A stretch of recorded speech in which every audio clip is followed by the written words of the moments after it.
Jack Grealish, Rob Dawson reporting on FC that they are still very much interested in the Aston Villa player. And I know this is someone you really rate.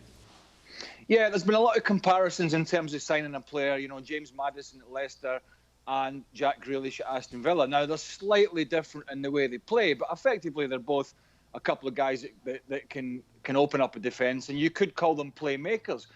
I prefer Jack Grealish because I think he has more facets to his game. He's more of an all-round midfield player than James Maddison, in my opinion.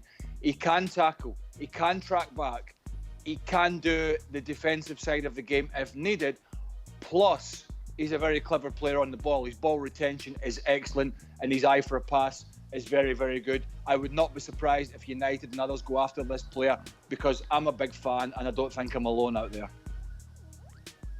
Jules, are United leading the chase for him?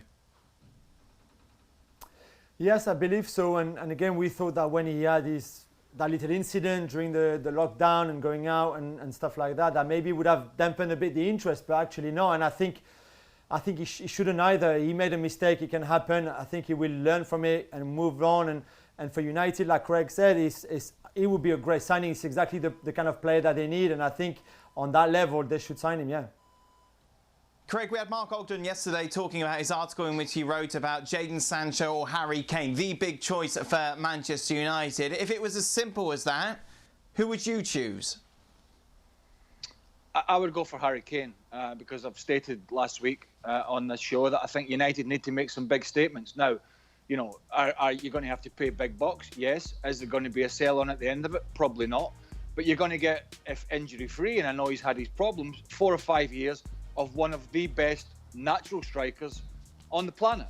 And that's too big a deal, I think, to turn down. Now, if you want 10 years, potentially you could look at Jadon Sancho, but United already have young players in there. They've got Greenwood, they've got Martial, they've got Rashford, they've got young James.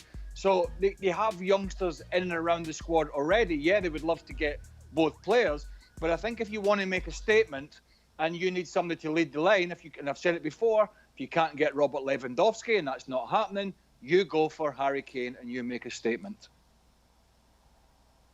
Who's more likely, Jules, do you think? I still think Sancho is more likely right now. You know, they've had talks already with his agent and his entourage. He wants to come back to England. There would be, I think, a lot of clubs after him from England, but also from the rest of Europe. Whereas for Kane, it's hard. And also for Sancho, you know, Dortmund are ready to let him go. You have to discuss the price with them and negotiate with them, but that's not going to be hard because everybody wants the same thing. With Harry Kane, you will have to deal with Levy and you don't know exactly how much he wants, and that's going to be hard and that's going to drag on. And I would go for Sancho just because I think he might be a nightmare to try to sign Harry Kane this summer. Thanks so much for watching ESPN on YouTube. And for more sports highlights and analysis, be sure to download the ESPN app. And for premium content and live streaming, subscribe to ESPN Plus.